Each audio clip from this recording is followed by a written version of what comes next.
¿Alguna vez te has preguntado a qué huele realmente el pecado? No me refiero al azufre de los cuentos infantiles, ni al humo de las hogueras inquisitoriales. Hablo de un olor más sutil, más peligroso. El aroma dulce del incienso quemado mezclándose con el sudor frío del deseo reprimido. El roce asfixiante de la lana negra contra la piel pálida, temblando en la más absoluta oscuridad. Acércate. Baja el volumen de tu respiración, porque la historia que estás a punto de escuchar no la encontrarás en los archivos del Vaticano, ni en las leyendas urbanas de Internet. Es un secreto susurrado entre las ruinas de piedra de los Pirineos, un eco maldito que la Iglesia ha intentado ahogar durante siglos. La historia de una devoción que se pudrió hasta convertirse en obsesión. La historia del manantial de agua bendita manchado de sangre, el ritual de purificación del deseo. En el año 1892, aislado en las cumbres más inaccesibles y envuelto en una niebla perpetua que parecía devorar la luz del sol, se erguía el monasterio de la Madre Dolorosa. No era un lugar de paz. Era una fortaleza de piedra negra diseñada para doblegar el espíritu, un refugio para aquellas almas que necesitaban ser castigadas antes de ser salvadas. El frío allí no solo helaba los huesos, congelaba las esperanzas. Las paredes goteaban humedad y el silencio era tan pesado que amenazaba con aplastar el pecho de las más de 40 monjas de clausura que allí habitaban. En el corazón de este laberinto de penitencia existía un milagro antiguo, el mayor tesoro de la orden, la cripta del manantial. En el centro de una sala subterránea, rodeada de velas perpetuas, brotaba una fuente natural de agua cristalina. Según las sagradas escrituras del convento, el agua no nacía de la tierra, sino de las lágrimas cristalizadas de los primeros mártires. Un agua tan pura, tan intocable, que una sola gota era capaz de absolver el alma más corrompida. Era el agua que usaban para los bautismos de las novicias, un líquido que, al tocar la piel, quemaba como hielo sagrado. Entre las sombras del convento caminaba Sor Elena. Tenía 22 años, pero sus ojos de un verde grisáceo cargaban con la melancolía de una vida entera. Su rostro, enmarcado por la estricta toca blanca y el velo negro, poseía una belleza trágica, casi escultórica. Elena no había elegido el convento, había sido entregada a él por una familia que temía su naturaleza rebelde, su sangre demasiado caliente para la alta sociedad. Bajo los hábitos de lana áspera que rasparon su piel hasta dejarla enrojecida, su cuerpo era una prisión de juventud y vitalidad latente, una bomba de relojería envuelta en rosarios. Y luego llegó él. El padre inquisidor, Cardenal Silas. Silas fue enviado desde Roma para supervisar los ritos de Semana Santa. A diferencia de los ancianos capellanes a los que las monjas estaban acostumbradas, Silas era un hombre en la plenitud de su vida. Alto, de hombros anchos que parecían tensar la tela de su impecable sotana negra, poseía una presencia que dominaba el aire a su alrededor. Su voz, cuando recitaba los salmos en latín, no era un ruego a Dios, era una orden. Había algo profundamente perturbador en su mirada, un abismo oscuro y depredador que se escondía detrás de la rectitud de su cargo. El primer encuentro verdadero entre Elena y Silas ocurrió en el confesionario. Un pequeño cajón de madera de roble, sofocante, donde el único contacto con el otro lado era una rejilla de madera tallada. «Perdóneme, padre, porque he pecado», murmuró Elena, con la voz temblorosa, arrodillada sobre la madera dura. Su respiración agitada empañaba la celosía. «Dime tus pecados, hija mía». «Dios escucha, y yo también», respondió Silas. Su voz grave vibró a través de la madera, acariciando el oído de la novicia como una mano física. Elena confesó pensamientos impuros. Confesó que, durante los rezos nocturnos, su mente vagaba hacia sensaciones terrenales. El calor del sol, el sabor de la fruta madura, el tacto de una mano sobre su piel. Esperaba la reprimenda habitual, la orden de ayunar y rezar 50 avemarías. Pero Silas guardó silencio. Un silencio largo, espeso, cargado de electricidad. La carne es débil, Sor Helena, susurró Silas, acercando sus labios a la rejilla hasta que Helena pudo oler la menta y el vino consagrado en su aliento. Pero reprimirla es un insulto a la creación de Dios. El fuego que sientes no es un demonio. Es la vida que clama por ser liberada. ¿Quieres que te ayude a apagar ese fuego o a encenderlo? El impacto de aquellas palabras fue un terremoto en los cimientos de la fe de Helena. El horror de la blasfemia chocó frontalmente con un deseo violento y volcánico que llevaba años reprimido. A partir de esa noche, el monasterio se transformó. Las oraciones se convirtieron en excusas para cruzar miradas cargadas de promesas prohibidas. Los cánticos en el coro eran el telón de fondo de una tensión sexual tan densa que podía cortarse con una daga. El drama se desató en las catacumbas. Fue en la víspera del Viernes Santo.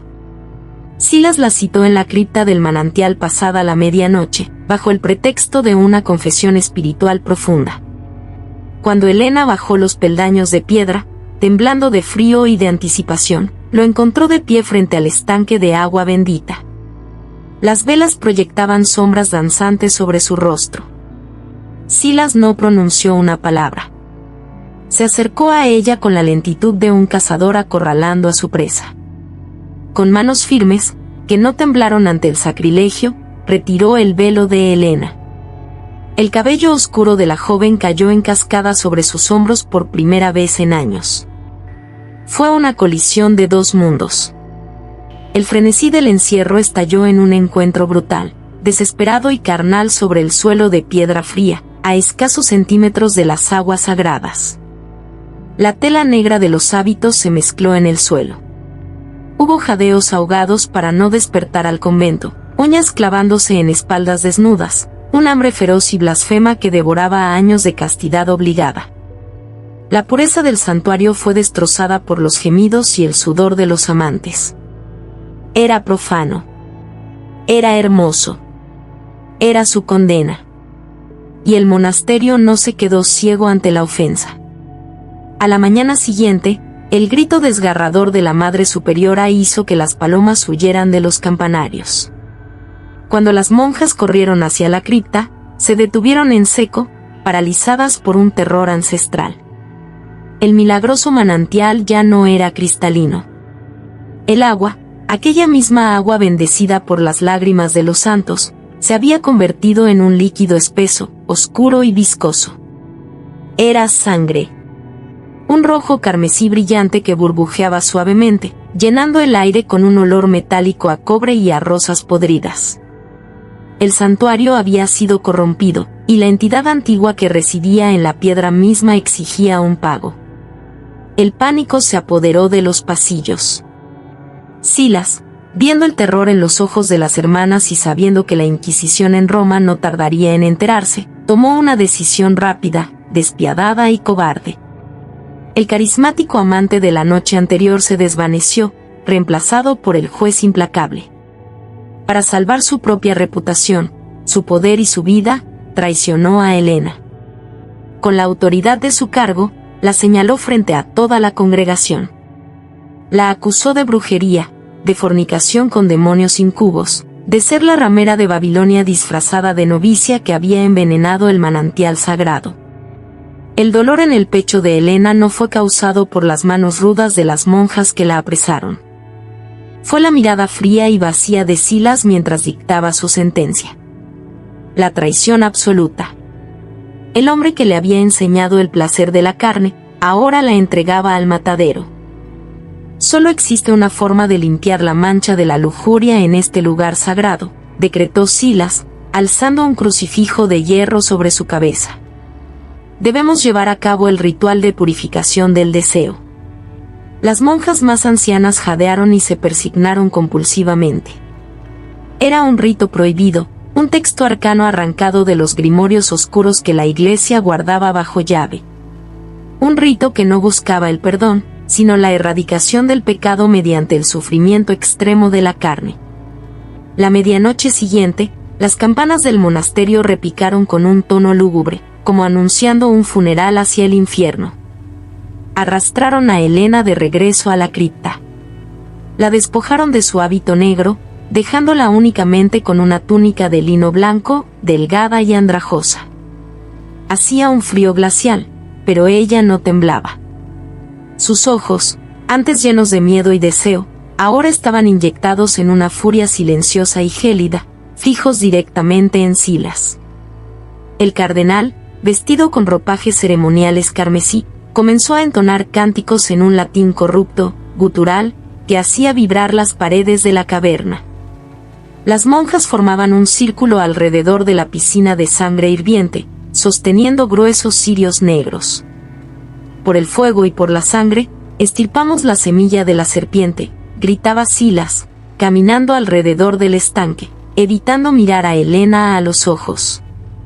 Que el agua mancillada consuma a la pecadora y devuelva la pureza a esta casa. Silas hizo un gesto y dos monjas empujaron a Helena hacia el borde del estanque sangriento. «Métete», ordenó Silas, su voz apenas ocultando un leve temblor de culpa. Helena, con la barbilla en alto, dio un paso adelante. No gritó. No suplicó piedad a un dios que claramente había abandonado ese lugar. Al entrar en el manantial rojo, el líquido espeso no estaba frío, sino abrasador. La túnica blanca se empapó instantáneamente, pegándose a sus curvas, tiñéndose de un rojo oscuro que la hacía parecer una diosa de la carnicería más que una mártir. El agua de sangre le llegaba hasta la cintura. Silas, desde el borde, alzó un incensario pesado de bronce. «Purifícate de tu lujuria, ramera», escupió él, intentando convencerse a sí mismo de su propia rectitud. Pero entonces, la atmósfera de la cripta cambió. Las llamas de las velas no se apagaron, sino que se volvieron de un tono verde enfermizo. El cántico de las monjas se cortó de golpe, ahogado en sus gargantas por una fuerza invisible. El manantial de sangre dejó de comportarse como un líquido. Helena, de pie en el centro de la piscina carmesí, sonrió. Fue una sonrisa macabra, cargada de un poder que no era humano. El rojo oscuro del agua pareció reaccionar a su rabia, a la traición injusta que vibraba en su alma. Ella no era la única que quería venganza. El monasterio mismo, corrompido durante siglos por la hipocresía de hombres como Silas, había despertado. «El pecado no está en mí, Silas», susurró Helena. Su voz se multiplicó, resonando desde las paredes de piedra, desde las bóvedas profundas, desde el mismísimo fondo de la sangre. «El pecado eres tú». De repente, zarcillos gruesos formados de sangre coagulada emergieron de la superficie del agua.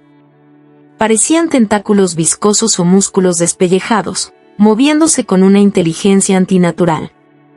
Silas retrocedió tropezando, soltando el crucifijo. El terror absoluto deformó su rostro apuesto. «Retrocede, demonio.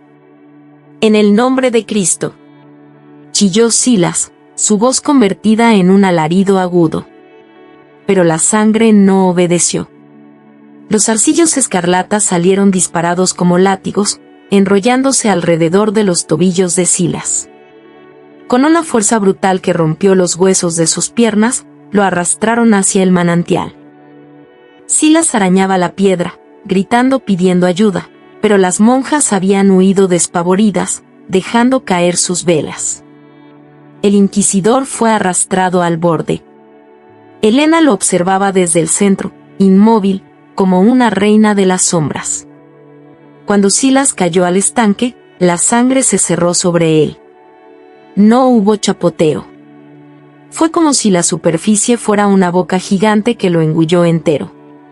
Solo se vieron, por unos breves segundos, sus manos enguantadas intentando salir a la superficie, antes de que el agua espesa comenzara a hervir violentamente.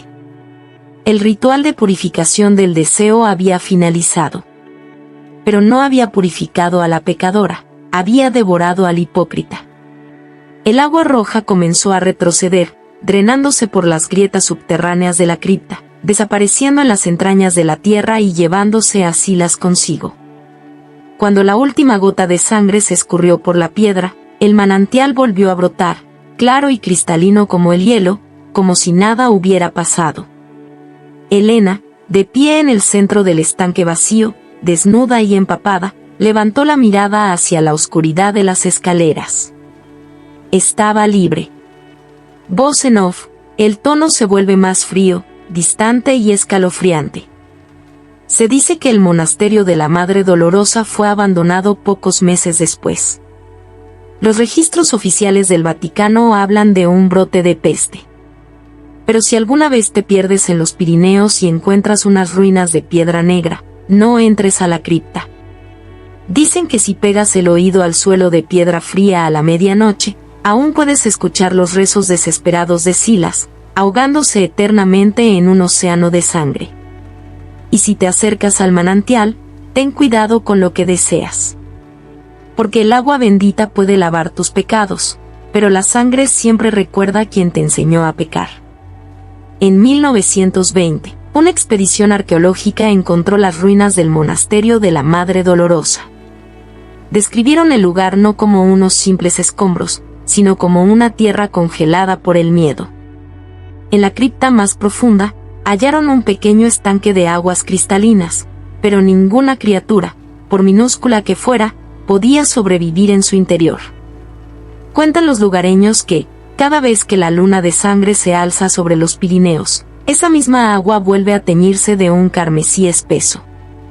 Y entre la densa niebla, a veces se vislumbra la silueta de una mujer con un hábito monacal desgarrado, caminando sobre la superficie sin crear la más mínima ondulación.